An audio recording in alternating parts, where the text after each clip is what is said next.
Buenas. En esta oportunidad vamos a hablar de las sucesiones intestadas o legítimas, ¿sí? Las sucesiones deferidas por Ministerio de la Ley. Como sabemos, existen dos clases de sucesiones: la sucesión testamentaria, que es se defiere en virtud de la voluntad expresa del testador, y, por otro lado, la sucesión intestada o legítima, que se defiere por Ministerio de la Ley. ¿Cuándo tiene lugar la sucesión intestada? La sucesión intestada tiene lugar o cuando no hay testamento, o habiendo un testamento, este es nulo, caduco o ha sido revocado, ¿sí? Cualquiera de estas causales que declaran ineficaz a ese testamento y que por lo tanto la sucesión debe deferirse por Ministerio de la Ley, es decir, por los principios que establece la ley. Bien, la sucesión intestada entonces se va a deferir conforme el afecto presunto del causante. Es decir, la ley presume a quién más quería el testador o el causante y a quién hubiese él querido dejarle sus bienes. Entonces, la ley dice, siguiendo un principio aristotélico, que el afecto es como los ríos. Primero desciende, luego asciende y finalmente se colateraliza. Es decir, llevado a la parte de las sucesiones, a quien más quiere el causante es a sus descendientes, a falta de estos, a sus ascendientes y por último a los colaterales. Bien. Esta sucesión intestada o legítima obviamente que es supletoria de la voluntad testamentaria, porque siempre el testamento va a ir primero, va a primar, va a ser privilegiado frente a las disposiciones testamentarias, frente a las disposiciones de la ley, perdón. Solo la ley se aplica ante la falta de testamento. Para aplicar una sucesión intestada debemos primero aplicar sus principios. Dentro de esos principios, el más importante es el principio relativo al llamamiento. Es decir, lo primero que nos interesa es determinar quiénes van a ser los herederos de ese causante. Para determinar quiénes van a ser los herederos en un caso concreto, debemos aplicar estos principios relativos al llamamiento. Los principios relativos al llamamiento nos dicen lo siguiente. Yo primero tengo que ubicar las clases de herederos que concurren, es decir, ese grupo de personas reunidos por una característica en particular. Yo tengo tres tipos de clases. Tengo los herederos consanguíneos, los herederos adoptivos y el cónyuge, que es una clase también individual. Es decir, yo tengo tres tipos de clases. Los herederos vinculados por vínculo de sangre al causante, los herederos que están vinculados por una relación adoptiva y el cónyuge, que es una clase unipersonal. Estas clases pueden concurrir en un mismo caso hipotético, es decir, no se excluyen unas a otras. Luego, si dentro de una de esas clases yo tengo varios posibles herederos, por ejemplo, dentro de los consanguíneos tengo descendientes, tengo ascendientes, tengo colaterales, tengo que ver a cuáles de esos consanguíneos le va a corresponder heredar. Para lo cual, dentro de las clases pluripersonales, yo tengo los órdenes. Yo tengo tres tipos de orden: el orden descendiente, el ascendiente y el colateral. Los órdenes sí se excluyen entre sí. Es decir, que si concurre la clase de los consanguíneos y tengo varios posibles herederos dentro de esa misma clase, acudo a los órdenes. Primero van a heredar los descendientes, herederos descendientes del causante sin límite de grados. Ante la falta de descendientes, van a heredar los ascendientes, herederos ascendientes en línea recta sin límite de grados. Y ante la falta de descendientes ascendientes y cónyuge van a heredar los colaterales, solo hasta el cuarto grado. Yo incluí el cónyuge, que si bien no es un orden, es una clase que excluye a los colaterales. Es decir, que yo para que hereden los colaterales, los hermanos, los sobrinos, los tíos, los primos, el tío abuelo del causante, el causante no tiene que tener ni descendientes, ninguno, ni hijos, ni nietos, ni bisnietos, ni ascendientes, ninguno, ni padre, ni abuelo, ni bisabuelo, ni tatarabuelo, ni cónyuge. Recién ahí heredan los colaterales, bien digo. Entonces estamos viendo que tenemos clases que concurren, órdenes que se excluyen. Ahora, supongamos que dentro de un mismo orden tengo varios posibles herederos. Tengo la clase de los consanguíneos, por ejemplo, el orden de los descendientes, hijos, nietos, bisnietos, pero no sé cuál de ellos le corresponde heredar. Ahí acudo a otro subprincipio del llamamiento, que son los grados. Los grados me establece por regla que el grado más próximo excluye al más remoto. Entonces yo sé que el hijo va a excluir al nieto, porque el hijo es descendiente en primer grado, que excluye al descendiente en segundo grado.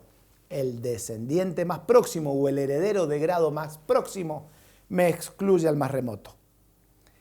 Estos principios relativos al llamamiento, clases, órdenes y grados que obviamente también se excluyen, son fundamentales para determinar quién hereda en un caso concreto. Una vez determinado quién hereda, entro a los siguientes principios, dentro de ellos el principio relativo a la distribución, que es el más importante. ¿Cuánto corresponde heredar a cada heredero? Y yo tengo dos principios relativos a distribución. Tengo, o los herederos heredan por cabeza y por partes iguales, o por estirpe, solo cuando juega el derecho de representación. Dentro de la estirpe sí se distribuye por cabeza, pero no tengo más alternativa, o por cabeza o por estirpe. Bien. Analizando ahora los posibles herederos en una sucesión intestada, ¿sí? Y hablando de los consanguíneos, que son los más importantes, y del cónyuge, recordemos que a los parientes adoptivos le vamos a aplicar los mismos principios que a los consanguíneos. Bien. Dentro de los consanguíneos tenemos, obviamente, en primer lugar, artículo 24-26, a los descendientes.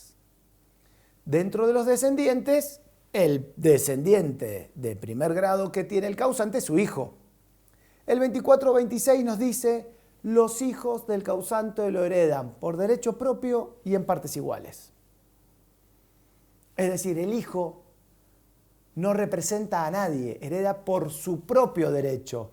Y todos los hijos, nos dice el 24-26, van a ser iguales, sean matrimoniales o extramatrimoniales. Todos van a heredar por igual, ¿sí? El resto de los descendientes sí van a heredar por derecho de representación. Y ahí entramos ya, artículo 24-27, 24-28, ¿sí? Que nos regula la representación en los descendientes. Representación que va a tener lugar premoriencia, indignidad o renuncia, ¿sí? Y que va a tener como consecuencia que al fallar el heredero llamado por la ley para heredar, lo va a representar el heredero que continúa, el descendiente que continúa en grados, ¿sí? Armándose, si son varios, una estirpe entre ellos, ¿sí? Puede ser, por ejemplo, que el causante tenga un hijo prefallecido, es decir, que falleció antes que el causante, y este hijo prefallecido a su vez tenga 3 hijos más. Entonces, estos 3 nietos del causante, también herederos en virtud de un afecto presunto, que es el fundamento también del derecho de representación. Obviamente la ley dice, el causante ¿quién querría que heredara? Su hijo. Y ante la falta de este, sus nietos. Porque el afecto, recordemos que desciende, ¿sí? Entonces yo les decía, en el ejemplo que les estaba dando, el hijo premuerto que tiene a su vez 3 hijos, entre estos 3 hijos se forma una estirpe. ¿Qué significa una estirpe? Entre ellos 3 van a tomar una parte de esa herencia, ¿sí? En representación de su padre. Y dentro de la estirpe sí se va a distribuir por cabeza y por partes iguales, sin distinguir matrimoniales y extramatrimoniales. Sabemos que los descendientes, la clase de los descendientes, solo puede concurrir con la clase del cónyuge. Cuando concurre con la clase del cónyuge, nosotros tenemos que ver cómo se distribuyen los bienes. Para ese caso particular, aplicamos el artículo 2433. Cuando hablamos del cónyuge, cuando el cónyuge contrae matrimonio, o con posterioridad también, debe optar por un régimen patrimonial. Entonces el cónyuge puede estar sometido o al régimen de ganancialidad, que es el régimen que conocemos todos, o al nuevo régimen de separación de bienes, donde los patrimonios de los cónyuges van a estar separados. Si se someten al régimen de separación de bienes, que al momento de contraer lo deben hacer de manera expresa, o deben acogerse a ese régimen patrimonial con posterioridad una vez ya celebrado el matrimonio. Si estamos en ese régimen, va a ser fácil porque todos los bienes de cada uno de ellos van a ser bienes personales, es decir, no van a haber bienes gananciales, no va a haber una comunidad de bienes comunes, valga la redundancia. En cambio, si estamos sometidos al régimen de ganancialidad, que es el régimen residual, que es el régimen del 99% de los matrimonios, el régimen de ganancialidad es el que está regulado en el 2433. ¿Y qué nos dice? Que cónyuge que concurre con descendientes, yo debo distinguir bienes, la masa de los bienes gananciales y la masa de los bienes propios. En la masa de los bienes gananciales, el cónyuge supérstite que concurre con descendientes no hereda. Solo recibe su 50% como socio de la sociedad conyugal. Pero en el otro 50% que corresponde al causante no hereda. Solo heredan los descendientes. En ese 50% de gananciales que corresponden al causante heredan los descendientes por partes iguales. Es decir, que entre ellos se distribuye, si son 3, se distribuye entre 3 por partes iguales. ¿Y qué diferencia hay? Siempre se preguntan si en realidad el cónyuge recibe de todas maneras los bienes, sea que los reciba como socio de la sociedad conyugal o sea que los reciba como heredero, en definitiva está recibiendo el 50% de los bienes. El tema es la responsabilidad por las deudas del causante. El causante, ya fallecido, ¿no es cierto?, debe hacer frente a sus obligaciones con su patrimonio.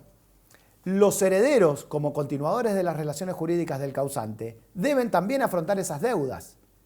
Entonces, el cónyuge afrontará las deudas con la parte de la herencia que reciba, mas no con sus bienes propios o como socio de la sociedad conyugal. He ahí ese distingo importante que yo debo hacer, ¿sí?, a fin de, el día de mañana, no tener problema con los acreedores del causante. Por otro lado, dijimos, tenemos la masa de los gananciales, 50% como socio del cónyuge, 50% los herederos por derecho propio y en partes iguales, y por el otro lado tengo la masa de los bienes propios. Dentro de la masa de los bienes propios, el cónyuge hereda como un hijo más.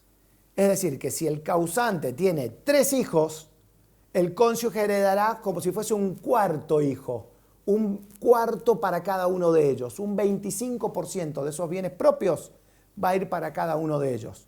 Y ahí el cónyuge sí va a heredar, ahí sí va a recibir a título de herencia esos bienes. Y ahí sí va a responder en proporción a su participación en la herencia frente a las deudas del causante. ¿Sí? Pasé por alto, pero me imagino que ya es algo conocido por todos, la diferencia entre bienes propios y gananciales.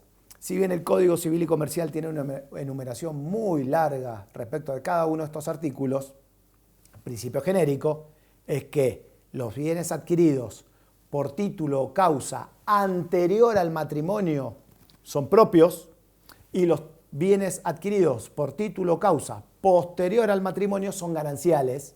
Principio genérico, ¿no?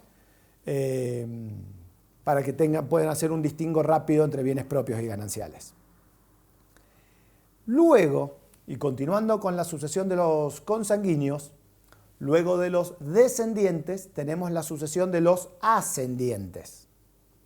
Los ascendientes, artículo 2431, recordemos, heredan a falta de descendientes, porque son consanguíneos de segundo orden. Es decir, van a heredar siempre y cuando no tenga hijos, nietos, bisnietos. Bien, también van a heredar por partes iguales. Los más próximos van a excluir a los más remotos. En línea ascendiente yo no tengo derecho de representación. Es decir, que siempre el más próximo me excluyo al más remoto. Bien, acá no tengo afecto presunto que pueda salvarme con el derecho de representación. Por demás, los ascendientes solo pueden concurrir con el cónyuge supérstite. En el caso de que el causante fallezca y no tenga descendientes, sí tenga cónyuge y sí tenga ascendientes, el 2434, en una redacción muy escueta, me dice corresponde mitad de los bienes para cada uno. Pero acá muchas veces entramos en algún tipo de error, nos induce a error este artículo. Porque en realidad lo que debemos hacer es lo siguiente. Si el cónyuge supérstite o si ese matrimonio que se disolvió por causa de muerte de uno de los dos y que ahora yo debo liquidarlo, liquidación que debo hacer dentro del proceso sucesorio. Decía, si esa liquidación de esa sociedad conyugal obedece a un régimen patrimonial de ganancialidad, el cónyuge supérstite debe retirar el 50% de los bienes propios como socio de esa sociedad, como dueño de esa sociedad. El otro 50% va a ir a la herencia, que es lo que le corresponde al causante. De ese 50% que le corresponde al causante, ahí sí el cónyuge hereda la mitad. Y la otra mitad se distribuye entre los ascendientes. ¿Por qué digo los ascendientes? Porque puede ser un ascendiente el que concurra, o dos ascendientes los que concurran, o tres ascendientes los que concurran, o cuatro ascendientes los que concurran. Sé que es difícil de entender y que se están rompiendo la cabeza, pero puede suceder que el causante tenga un padre vivo y el otro no. O puede suceder que tenga los dos padres vivos. O puede suceder que tenga sus padres fallecidos y tenga dos abuelos vivos o tres abuelos vivos. Entonces, entre ellos, sea quienes fueren los que concurran, los ascendientes que concurran, heredarán el más próximo, excluya al más remoto. Y si concurren con el cónyuge supérstite, heredarán por partes iguales, ¿sí? Sobre ese mitad, sobre ese 50% de los gananciales que correspondía al causante. Por su parte, después tenemos la concurrencia del causante con el cónyuge respecto a los bienes propios del causante. Respecto a estos bienes propios, ahí sí se distribuyen 50 y 50. 50% se lleva el cónyuge supérstite en su calidad de heredero y el otro 50% se distribuye entre los ascendientes que concurren. Bien. No hay tampoco mucha discusión al respecto, más allá de que ese 2434 puede dar lugar a confusión, pero lo que siempre tenemos que tener en cuenta es separar el 50% que le corresponde al cónyuge en su calidad de socio si es que estaba sometido a un régimen de ganancialidad. Si es que estaban sometidos a un régimen, repito, de separación de patrimonios, serán todos bienes personales del causante, por lo cual no va a haber que distinguir de bienes gananciales y bienes propios, ¿sí? Sino que todos los bienes personales se distribuirán 50% hereda el causante, el cónyuge supérstite, perdón, y el otro 50% los ascendientes por partes iguales. Por último, dentro de la clase de los consanguíneos nos encontramos con los colaterales, artículos 24, 38 y siguientes. Recuerden que para que hereden los colaterales no tienen que concurrir ni descendientes, ni ascendientes, ni cónyuge. Dentro de los colaterales van a heredar hasta el cuarto grado, inclusive tenemos, por ahí difícil decirlo en el aire, pero tenemos colaterales de primera línea, es decir, siempre debemos ascender al tronco común. Entonces, el primer ascendente en común o ascendiente en común que yo tengo con mi hermano es mi padre. Si yo asciendo a mi ascendiente en común cuento 1 grado, desciendo hacia mi hermano cuento 2, mi hermano es mi colateral más próximo. Colateral de segundo grado en primera línea. ¿Por qué primera línea? Porque es mi primer ascendente en común, mi padre. Entonces yo tengo mi hermano colateral de segundo grado, mi sobrino, que es el hijo de mi hermano, colateral en tercer grado, y mi sobrino nieto, que es colateral en cuarto grado. Estos colaterales de primera línea los denominamos colaterales privilegiados, porque conforme el 2439 gozan del derecho de representación. Es decir, mi sobrino nieto, suponiendo que el fallecido soy yo, mi sobrino nieto y mi sobrino pueden representar a mi hermano prefallecido en mi sucesión.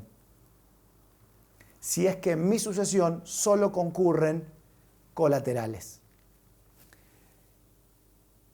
Si esto sucede, es decir, si se da el derecho de representación en la primera línea, esta primera línea va a excluir a la segunda y a la tercera línea colateral, aun cuando estén en el mismo grado, porque el derecho de representación implica que los representantes, sobrino, nieto o sobrino, toman el lugar del representado, que es mi hermano, excluyendo el resto de los colaterales.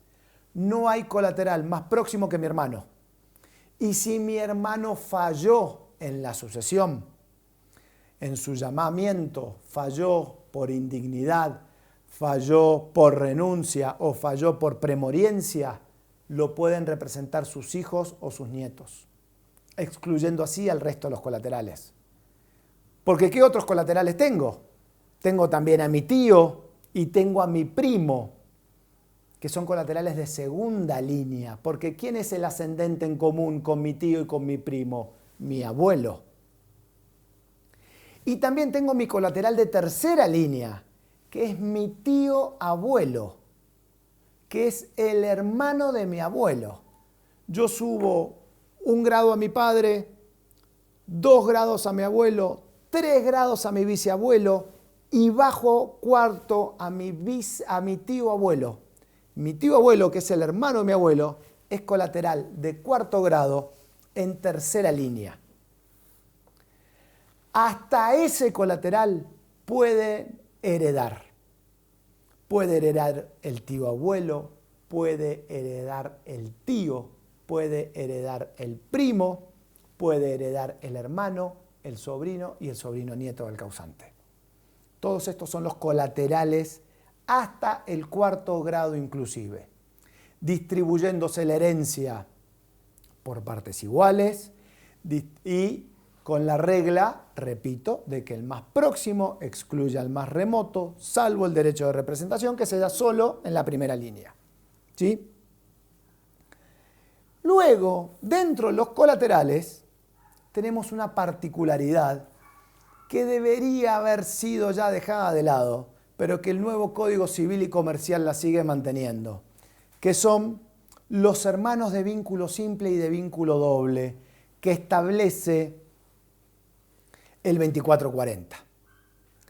¿Qué dice el 2440? Dice, cuando concurren hermanos bilaterales y unilaterales, es decir, hermanos con los que yo comparto papá y mamá, los bilaterales, o ambos progenitores, perdón, y hermanos con los que comparto un solo progenitor. Ahí sí la ley va a hacer un distingo. Y los hermanos unilaterales van a tomar la mitad de lo que hereda los hermanos bilaterales. Creo que tal vez, si planteáramos la inconstitucionalidad de esto, podría llegar a prosperar, porque es una ley, es una norma que ha quedado anacrónica y propia de otras épocas. Pero lo cierto es que el 2440 distingue entre hermanos unilaterales y bilaterales cuando esto concurre, dándole solo la mitad a los unilaterales. ¿Sí? Finalmente, para terminar, quiero referirme al derecho del cónyuge, a la sucesión del cónyuge. Ya hemos visto que el cónyuge es una clase unipersonal, es una clase que puede concurrir con descendientes y con ascendientes. Ya hemos visto cómo se distribuye la herencia cuando concurre con unos o con otros. Y ya también hemos visto que conforme el 2435 excluye a los colaterales. Es decir, si muere el causante y tiene cónyuge y colaterales, es decir, no tiene ni descendientes ni ascendientes, los cónyuges se heredan recíprocamente. Hereda la totalidad. El cónyuge supérstite excluye a los colaterales. Pero puede suceder que el cónyuge sea excluido y tenemos diferentes causales de exclusión que son muy importantes. Porque los procesos de exclusión de un heredero son bastante comunes en la justicia. Entonces, ¿por qué causales podemos intentar excluir al cónyuge supérstite? Obviamente que tenemos las causales genéricas de la indignidad que enumeran el 2281 en su cantidad de incisos que tenemos de causales de indignidad. Cualquiera de ellas puede ser aplicable al cónyuge supérstite.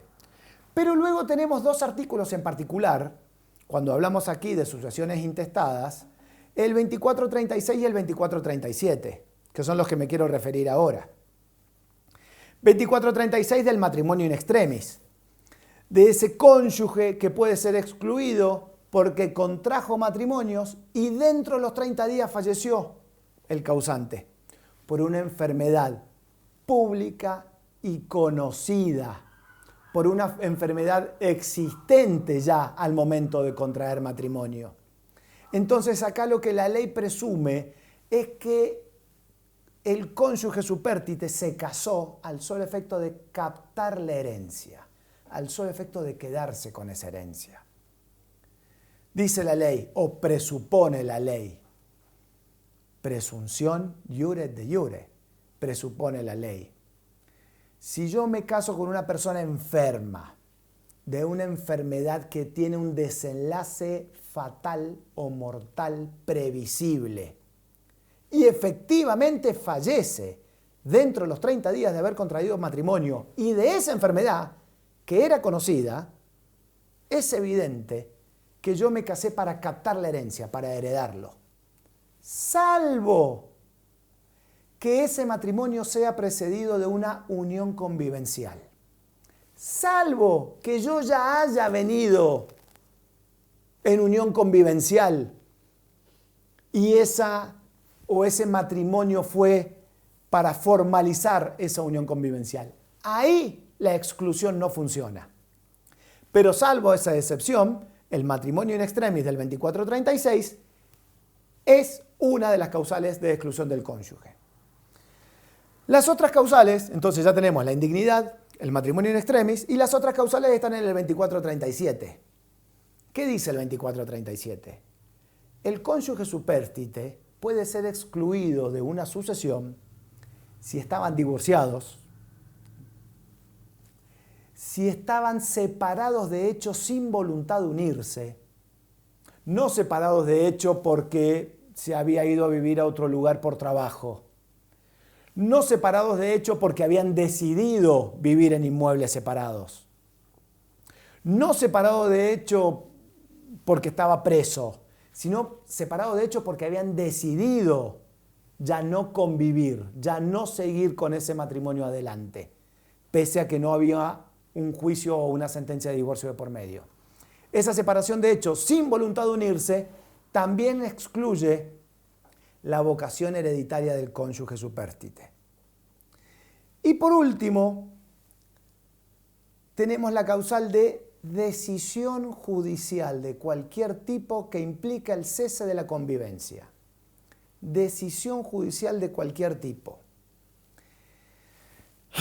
Esta última causal del 2437 tiene un destino o tiene un fundamento evidente. Ha sido pensada para aquellos causales de violencia de género donde uno de los contrayentes, el marido o la mujer, fue excluido del hogar por esas cuestiones de violencia de género. Entonces, estando excluido, uno de los dos fallece.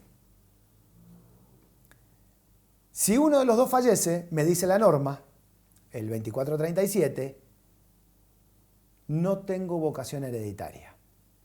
Ninguno de los dos tiene vocación hereditaria. No es que se la conserva el inocente. Ninguno de los dos tiene vocación hereditaria. Entonces pensemos que tal vez la mujer hizo una denuncia en un juzgado de familia por una violencia intrafamiliar.